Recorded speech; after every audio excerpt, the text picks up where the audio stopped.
Let's begin with prayer. Father in heaven, thank you again for the Scriptures and for their wisdom. We ask that as we consider these matters today, your Spirit would guide our thoughts. We pray in Christ's name. Amen. Today we get to the Battle of Armageddon. We don't actually get to it. We get to the first mention of it. And we're in Revelation 16. And we're on the sixth bowl. And I've given you a translation on page 166 of your notes. Starting in verse 13, it says, "And the sixth poured out his bowl upon the river, the great one, the Euphrates." Now, we could translate that from the Greek, poured out his bowl upon the great river Euphrates, because the repeated articles, the, don't necessarily indicate some type of sequential stress, but I would suggest that in this case they do, and I'm not alone. Revelation is written so rhythmically anyway that there seems to be an emphasis on the river, the great, the Euphrates, and that's because the Old Testament refers to the Euphrates as the river sometimes. We'll see that. And sometimes it refers to it as the great river. So it would seem to be that there is an emphasis on this is the river, this is the great river. It's the Euphrates. So starting again, the sixth poured out his bowl upon the river, the great one, the Euphrates, and its water was dried up, in order that the way might be prepared for the kings from the sun rising. Your Bible may say kings from the east, but it's literally kings from the rising of the sun, which is important. Which is the east, of course, but it's not phrased that way here. "And I saw out of the mouth of the dragon, and out of the mouth of the beast, and out of the mouth of the false prophet, 3 unclean spirits like frogs. For they are spirits of demons performing signs, which go out to the kings of the whole oikoumene," that's the Hellenistic world, "to gather them together for the war of the great day of God, the all-ruler. Behold, I am coming like a thief. Blessed is the one who stays awake and guards his garments, lest he walk about naked, and they see his shame. And they gathered them together to the place that in Hebrew is called Mountain of Assembly, Armageddon." And we'll look at each of these things as we get to them. But because there's so much here, and because this is the penultimate climax of this series, we want to look at a little overview of it first, and then go into it in more detail. So we'll spiral in on this information. The first thing to take note of is that the battle that is alluded to here is essentially between the kings from the sun rising and the kings of the whole oikoumene. That is a fundamental flaw in almost all commentators. A few see it rightly. But most seem to think that the army from the east, the army that crosses the Euphrates, is the same as the 3-frog army and is an army of the wicked. And that's not the case. Jesus is the angel from the sun rising, and this is his army. And we've clearly got 2 armies here, kings of the sun rising and kings of the oikoumene, and they are in conflict with one another.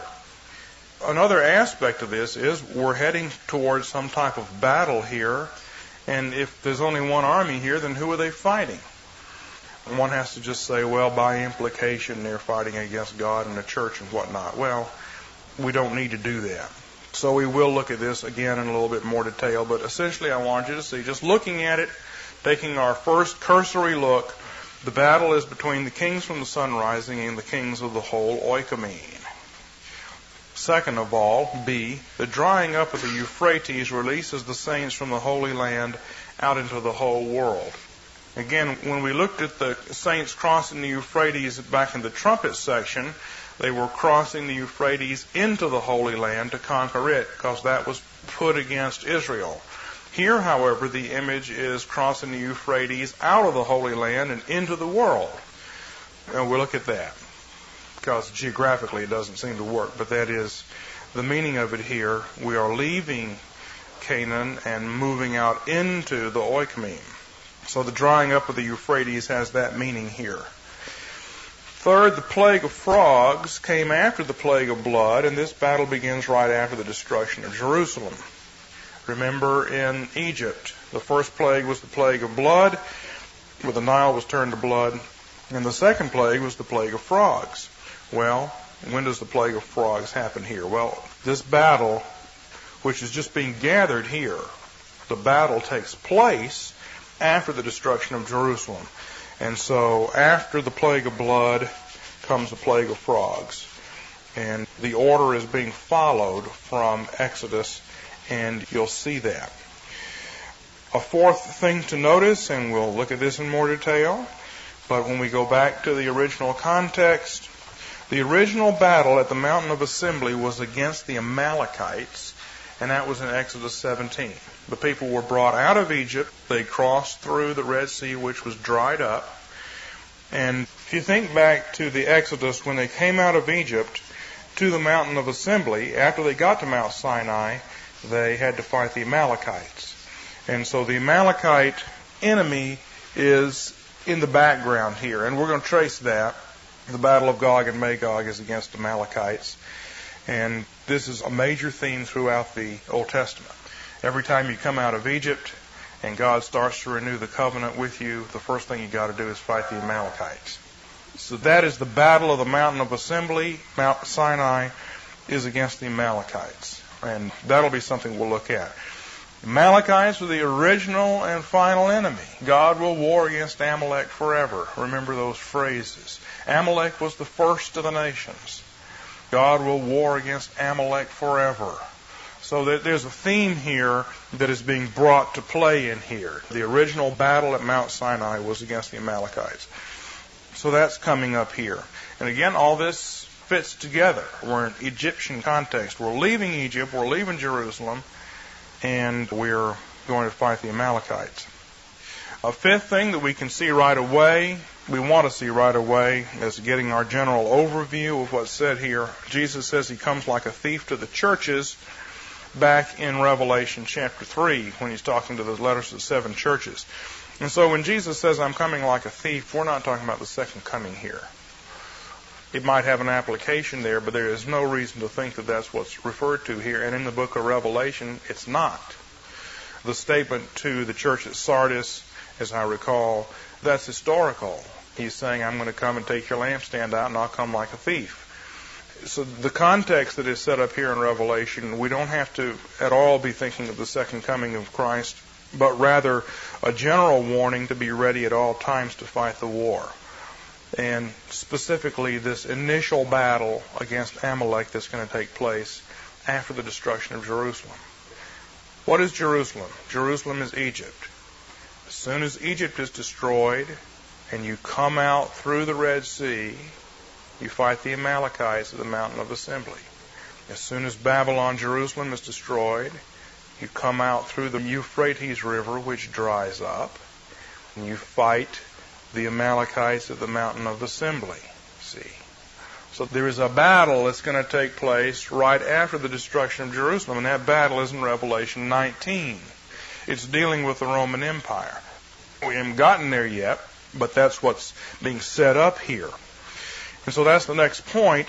The battle being prepared here is fought first of all in chapter 17 and then in chapter 19.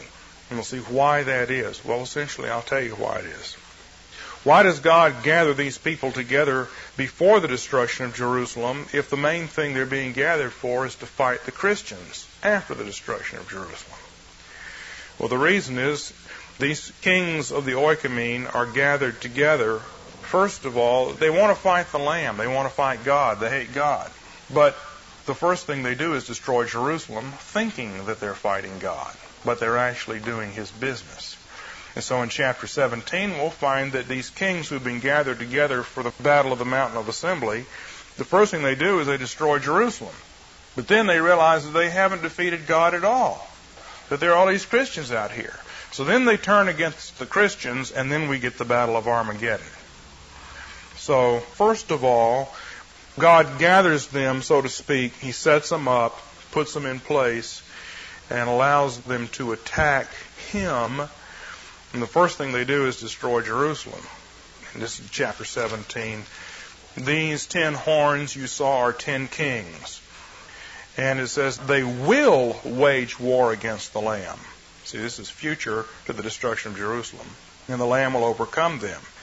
And then it says, the 10 horns you saw in the beast, these will hate the harlot and make her desolate and naked, and will eat her flesh and burn her up with fire.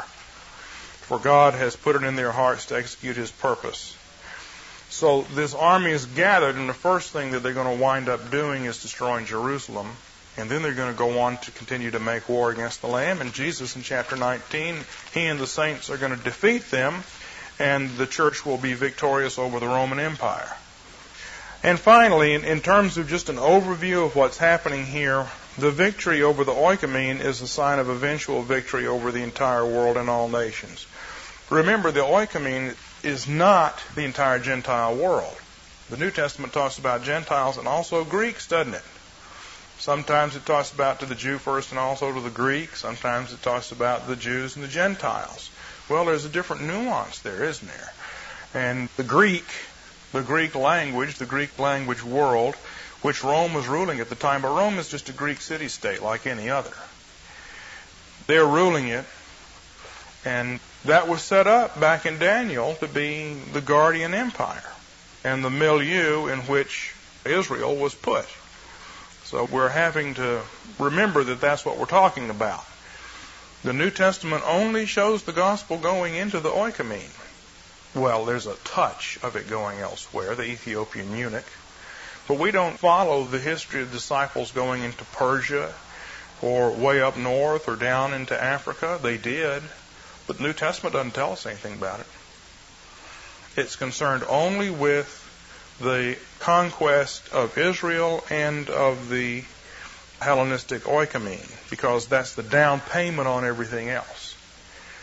When the oikumene is conquered, that's the first fruits, or maybe the second fruits, Jews first, then Greeks, then everybody else.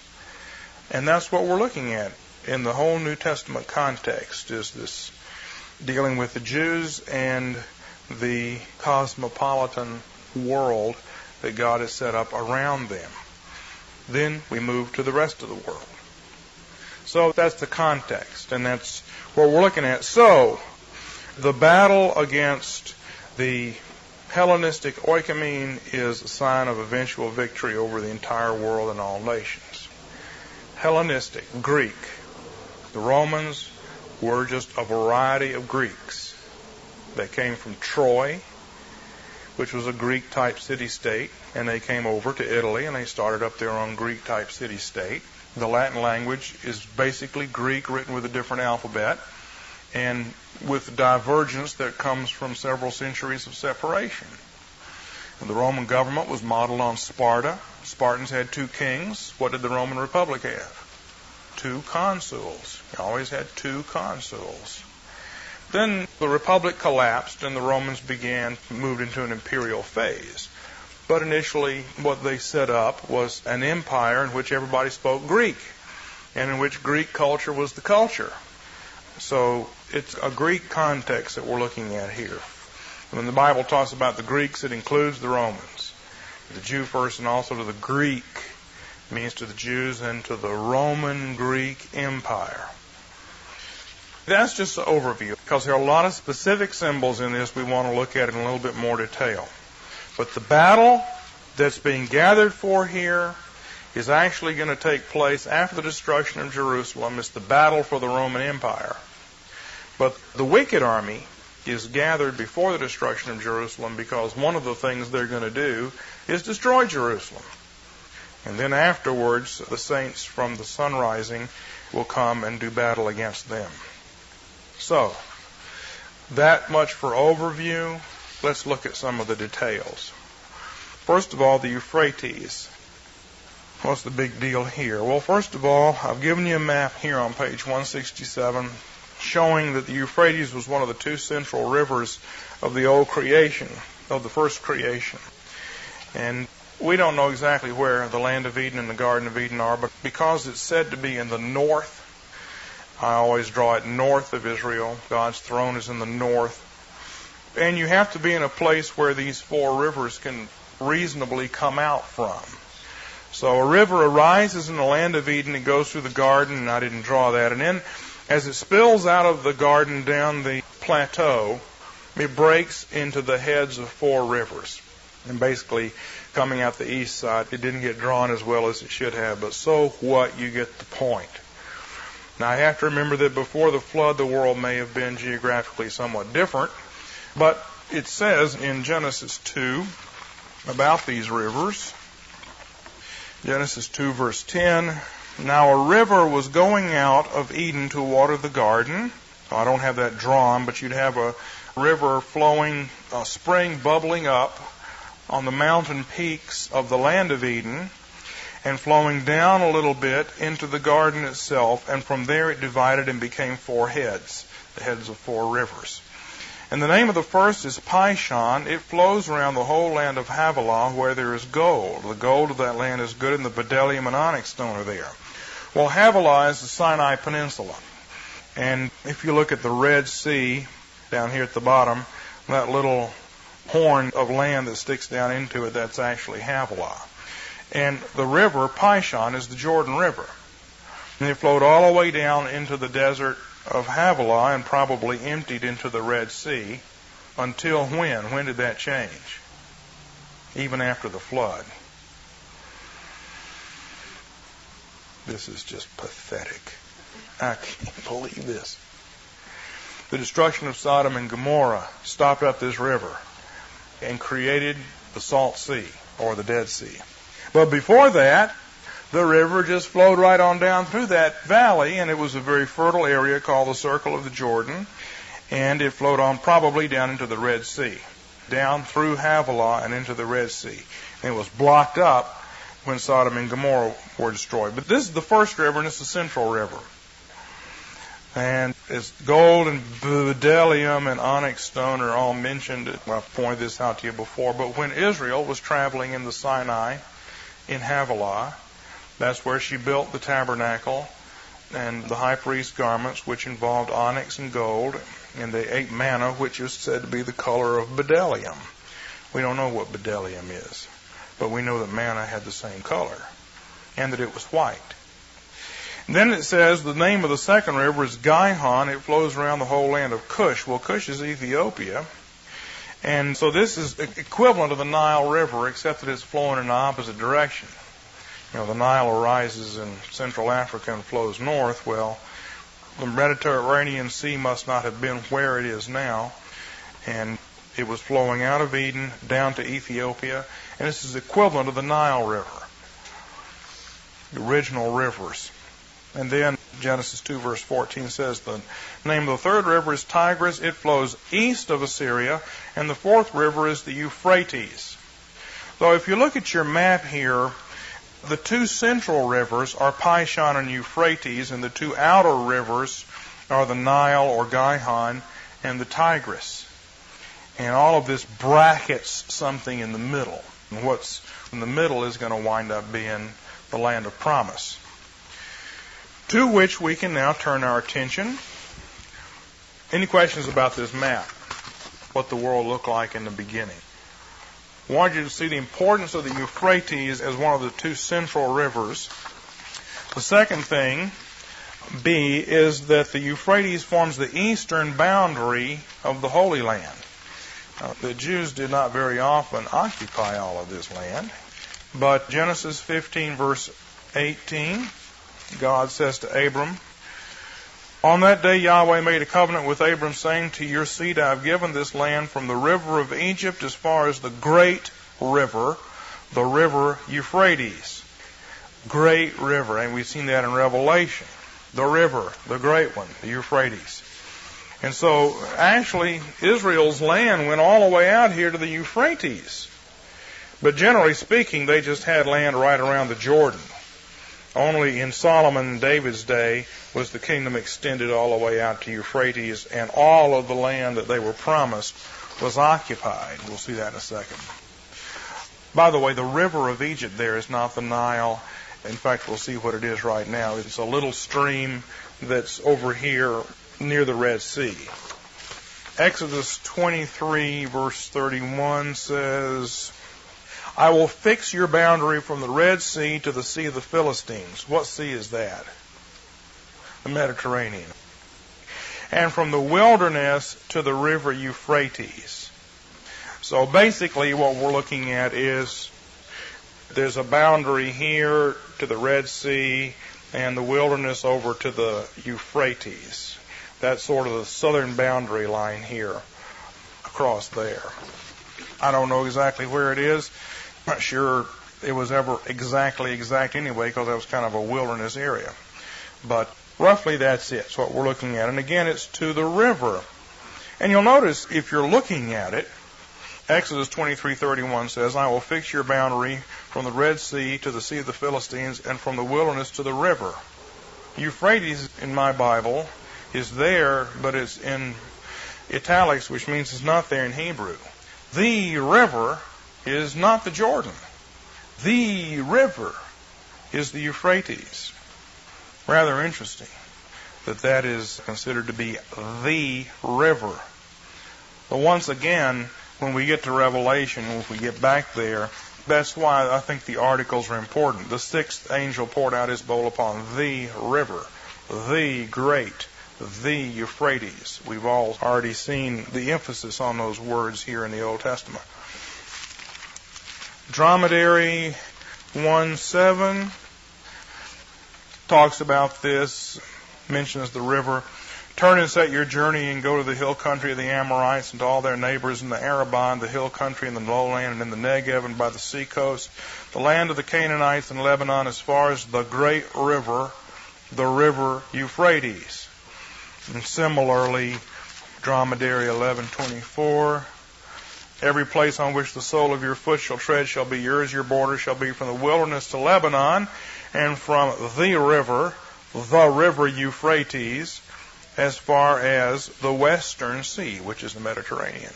The river Euphrates, the great river. I just want you to see that this river is called by these names. It's important somehow. This is almost the same thing as in Joshua 1:4. We don't need to read that. David extended the empire of Israel to this extent, which it hadn't been before. 2 Samuel 8:3, and the same thing is said in 1 Chronicles 18:3. Then David smote Hadad-ezer, the son of Rahab, king of Zobah, and he went to restore his hand at the river. David went to the river to restore his power there. Let me read the parallel in 1 Chronicles 18:3. It's a little bit clearer. No, it's not. It's exactly the same. So that's the idea. One other passage that's worth looking at here in terms of the boundaries of Israel. 2 Kings 24, verse 7. This is talking about Nebuchadnezzar's conquest. And notice how it's phrased here in 2 Kings 24:7. The king of Egypt did not come out of his land again, for the king of Babylon had taken all that belonged to the king of Egypt, from the brook of Egypt to the river Euphrates. Well, now those are exactly the boundaries of the Holy Land. And so this verse doesn't just say Nebuchadnezzar took everything that belonged to Egypt.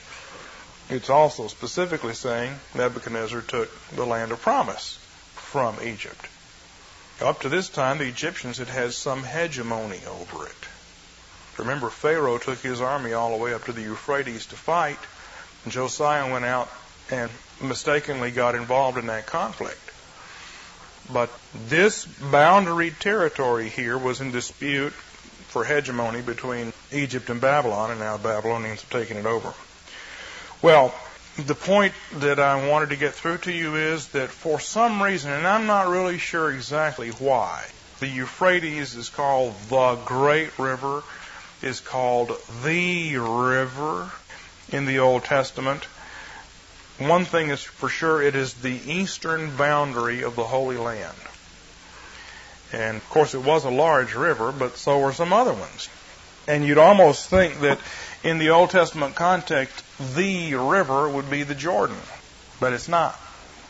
It's the Euphrates. And probably has to do with eastern boundaries and probably some symbolic connections into the eastern gates and the tabernacle and all the rest of it, which I don't want to try to get into because I have no idea exactly where that would go. But it's there. And it's somehow rather important. Now, when we come back to Revelation and we look at this boundary motif paradigm, in Revelation chapter 9, verse 14, we saw back in the trumpets, the sixth angel sounded his trumpet, and I heard a voice from the four horns of the golden altar that's before God, and this is Jesus' voice from the altar. One saying to the sixth angel who had the trumpet, "Release the four angels who are bound at the great river Euphrates." Jesus calls this army forth. It's his army, it's the saints. But then what we see is the four angels who have been prepared for the hour, the day, the month, and the year were released so they might kill a third of men. Men are Jews. And then when we read further, we find that this army is going out against the Judaizers. The army is headed up by the two witnesses, and the two witnesses are prophesying in the great city, which is Sodom and Egypt, where Jesus was crucified, and therefore is also Babylon.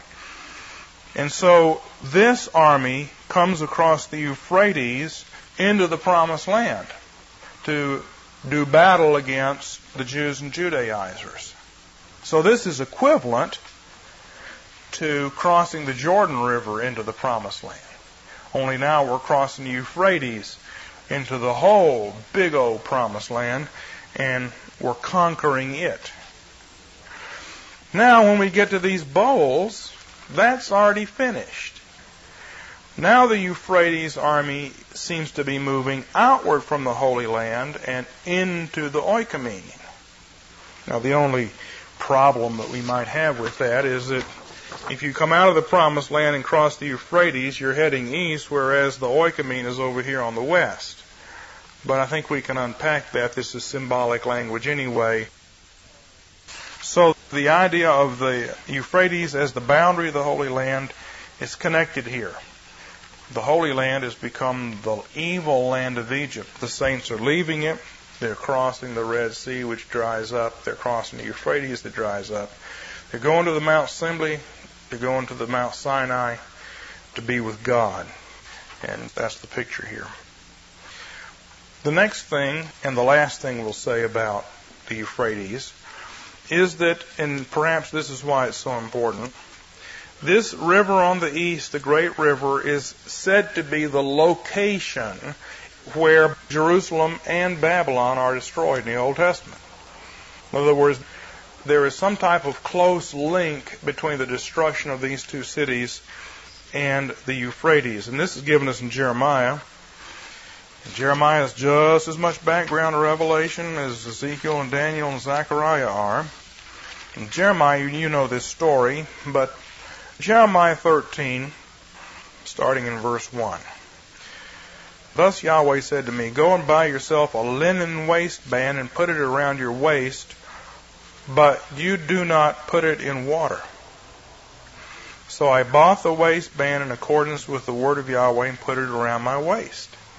Then the word of Yahweh came to me a second time, saying, "Take the waistband that you bought, which is around your waist," this is a sash, "and arise, go to the Euphrates, and hide it there in a crevice of the rock." So I went and hid it by the Euphrates as Yahweh commanded me. And it came about after many days that Yahweh said to me, "Arise, go to the Euphrates, and take from there the waistband that I commanded you to hide there." Then I went to the Euphrates and dug, and I took the waistband from the place where I had hidden it, and lo, the waistband was ruined. It was totally worthless. Well, what doth this mean? Then the word of Yahweh came to me, saying, "Thus says Yahweh, just so will I destroy the pride of Judah and the great pride of Jerusalem, this wicked people, who refuse to listen to my words, who walk in the stubbornness of their hearts and have gone after other gods to serve them and to bow down to them. Let them be just like this waistband, which is totally worthless. For as the waistband clings to the waist of a man, so I made the whole household of Israel and the whole house of Judah cling to me, declares Yahweh, that they might be for me a people for renown, for praise, for glory. But they did not listen." Now what's being said here? You take a nice white linen sash and tie it around your waist as a belt. God says, that's like the nation of Israel tied around me, gathered around me. You have to always connect these things up. Here's the tabernacle and the tribes gathered around it. Here's God's throne and a rainbow of people gathered around it. Here's God and the people gathered around His waist. That's always the picture. Here's the hearth fire and the people gathered around the fire. I don't care what you do. It's just part of life. If you set up a fire, people will gather around it. Even when buildings burn, people gather around. It's just a fact. I mean, your body has hair on it, and you have two eyes, and there are dogs and cats, and they don't get along very well together. These are just facts of life. These are realities. And another reality is, if you have a fire, people will gather around it. And that reality is built into the world, and it's a reflection of the fact that when God's fire, or Shekinah, comes, His people gather around Him. When Peter runs away from Jesus, he tries to get around another fire. There's this other fire out in the high priest's courtyard, the bad fire. Peter wants to be around that fire so much that he lies and betrays Christ and everything in order to be part of that community gathered around that fire. The wrong community gathered around the wrong fire.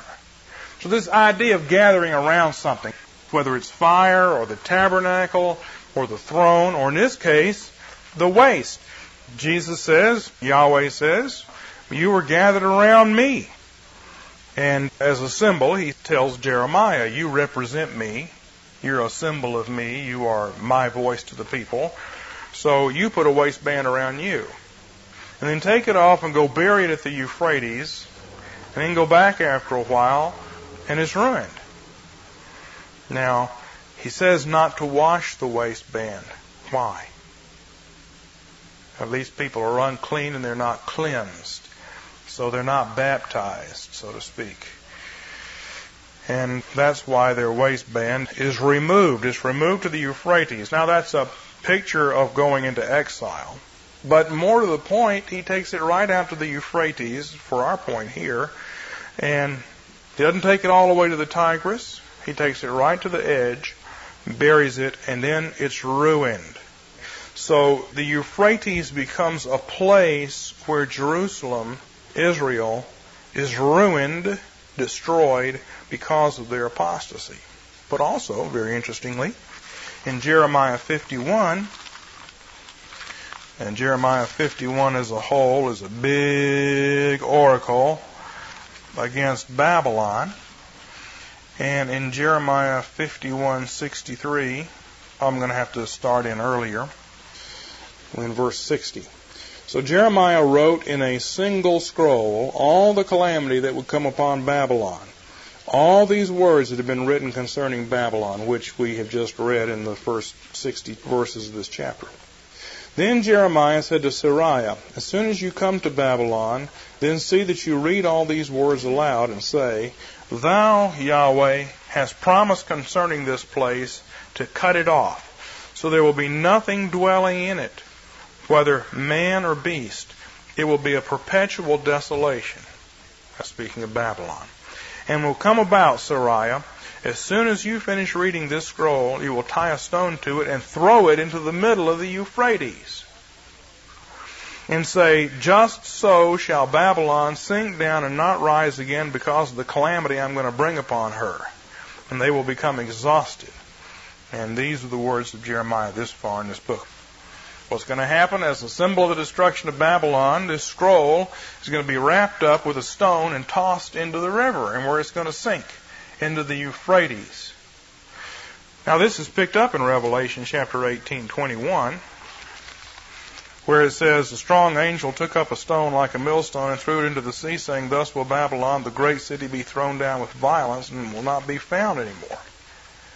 So what happens to the original Babylon is picked up and applied to Jerusalem, Babylon.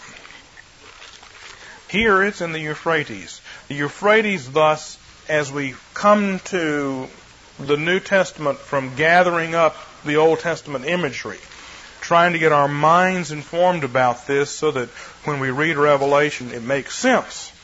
The Euphrates, it's the river. It's the great river. It is the eastern boundary. It's one of the original creation rivers. If you dry it up, you're drying up the original creation, so that there has to be a new creation. And the Euphrates is a place where the people gathered in exile. It's the place where the original Jerusalem was taken to be destroyed and ruined. It's the place where the original Babylon is destroyed symbolically. And so now, with all of that background in mind, we come to Revelation. The sixth angel poured out his bowl upon the river, the great river, the Euphrates. Well, the army that is coming here, the kings of the sun rising, is coming from the Euphrates. It's coming from the place where Babylon and Jerusalem have been destroyed. In Revelation, Babylon is Jerusalem that's been coalesced together symbolically. The place where Babylon, Jerusalem has been destroyed is where the army comes from. So, notice again, the sixth bowl simply dries up the Euphrates so that the saints can come. And the sixth bowl also gathers the wicked army. The sixth bowl does not gather the saint army. It just dries up the Euphrates so the saint army can come later on. But it gathers the wicked army. That's a distinction you need to bear in mind, because the saint army is not yet come. The saint army will come on the scene after the destruction of Jerusalem, when Jesus rides out of heaven in chapter 19 and the saints are following him. That's when the kings from the sun rising actually show up on the scene. But the Euphrates is dried up at this point so that it can be ready for them. Meanwhile, the wicked army is actually gathered at this point, because they got to destroy Jerusalem first before they wind up fighting the saints. So what is the drying up of the Euphrates? Well, it's not the drying up of the Jordan, because the army is not going into the Holy Land. Rather, the drying up of the Euphrates is the drying up of the Red Sea, because the army has left Egypt, Sodom, Babylon, Jerusalem behind and is on its way to the mountain of assembly. The imagery is right out of the Exodus. We leave Egypt behind, and what is Egypt? And what is Sodom? What is Babylon? It's Jerusalem. What did Jesus say to the saints? When you see Jerusalem surrounded by armies, run away. Go to the mountains. When you see the abomination of desolation, run away. Go to the mountains. Leave Egypt behind and go to the mountain of assembly, and so forth, which we are going to look at eventually. But that's what's happening here. The Euphrates is dried up. Any question about the Euphrates before I move on? We can do one more thing. The kings from the sun rising. I don't know that I need to prove this again, because I've said it a bunch of times, but the kings from the sun rising are the saints. Contrary to most expositors who we got a tradition here of misinterpretation that's been repeated in book after book after book without questioning. But some have questioned it, and I think rightly. We go back to chapter 7, verse 2. I saw another angel, and the other angel is always Jesus. He's not one of the 24. He is the other angel. I saw an other angel ascending from the rising of the sun, having the seal of the living God, and he cried out to seal the tribes. This is the captain of the host. This is the commander of the host. You go back to Joshua. The angel of Yahweh is the commander of the host. So he's the captain of an army, and this is his army. The army from the sun rising is headed up by the angel of the sun rising. This is the angel of Yahweh who led Israel from Egypt to Sinai. He leads the saints out of Jerusalem to the mountain of assembly. So this is the same army basically as the army of the sixth trumpet, or in a sense its replacement, because that army was largely massacred, as we saw.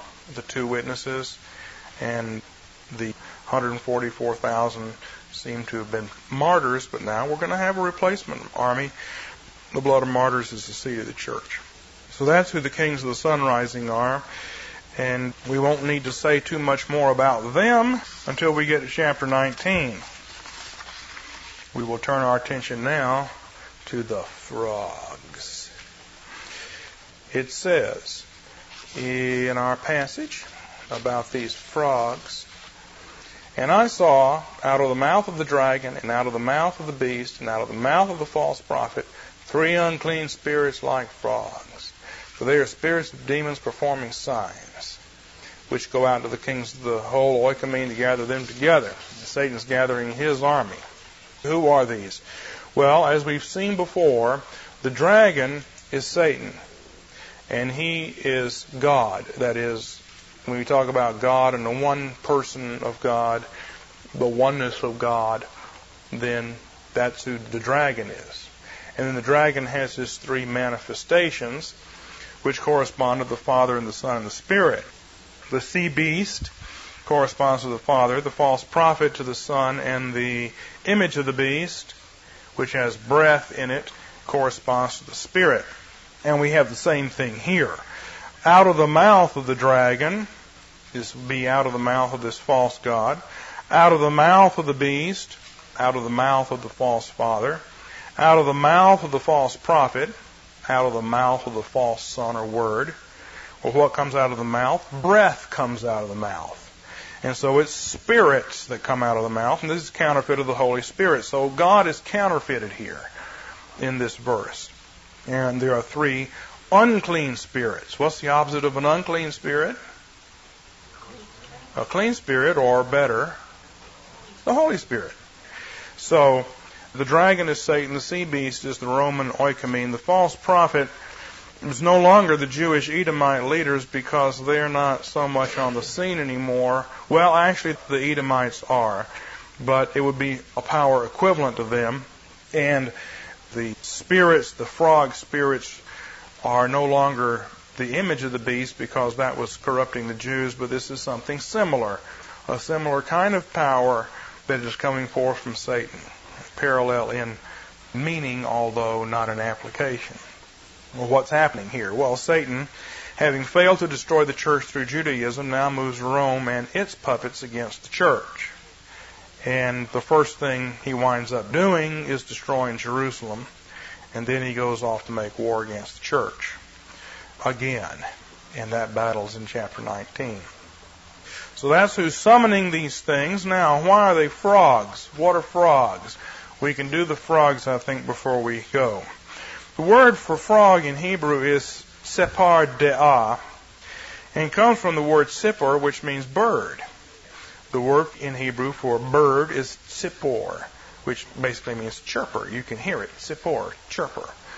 It's the name of Moses' wife, Tzipporah. We spell it with a Z, but if we were transliterating more accurately, it would be a TS, Tzipporah. So Moses, the man of the word, has as his wife a bird. I mean, you can see that God is working out a symbolism of Son and Spirit there, since the bird is a symbol of Spirit. Well, Separ De'ah means chirper of knowledge, and that's what a frog is. Yada is the word for knowing, and De'ah simply comes from that. Separ De'ah, chirper of knowledge. Frogs wise? I don't know. Probably not. Or chirper of words. But frogs do sound more like they're talking than birds do. Birds sound like they're singing. Frogs sound like a guy with a bad cold talking. The Greek word is batrachos, and you can hear the frog in that if you listen carefully. It's another onomatopoeic word, like tzipur for bird, chirper. Batrachos, batrachos. You pronounce it properly and you're croaking. Well, what we have here is a conceptual opposition between the croaking of frogs and the singing of birds. The Holy Spirit comes as a bird. The false spirit comes as frogs. Birds sing during the day. Frogs croak at night. So whatever knowledge these frogs have, if we want to play on the name of them in Hebrew, it's night knowledge, it's darkness knowledge. So just imagine the croaking of frogs versus the singing of the dove of the Holy Spirit versus and you've got a picture of 2 different kinds of communication coming out here. One that's pleasant and musical, the other that's rough and grotesque. Unclean spirits like frogs. They do signs The signs have been associated with the false prophet already. In Revelation 13:13, the false prophet does signs and people follow him. Again, in chapter 19:20, this is alluded to. It says, the beast was seized, and with him the false prophet who performed signs in his presence. The frog demons go out and they perform signs to draw people into alliance with Satan. False signs. Now remember, Jesus says all this in the sermon in Matthew 24. He says false prophets will arise who will do signs, mislead the very elect, if it were possible. So that whole theme is just being carried forth here. False prophets. These are unclean. The uncleanness of them is something that you would pick up from the fact that the frog is an unclean animal. Now, why is the frog unclean? How do we know it's an unclean animal? That's not even close. You don't even get a Tipperillo for that one. No, it's not listed anywhere. Well, it's a land animal. It doesn't have hoofs, and it doesn't chew the cud. So, it's unclean.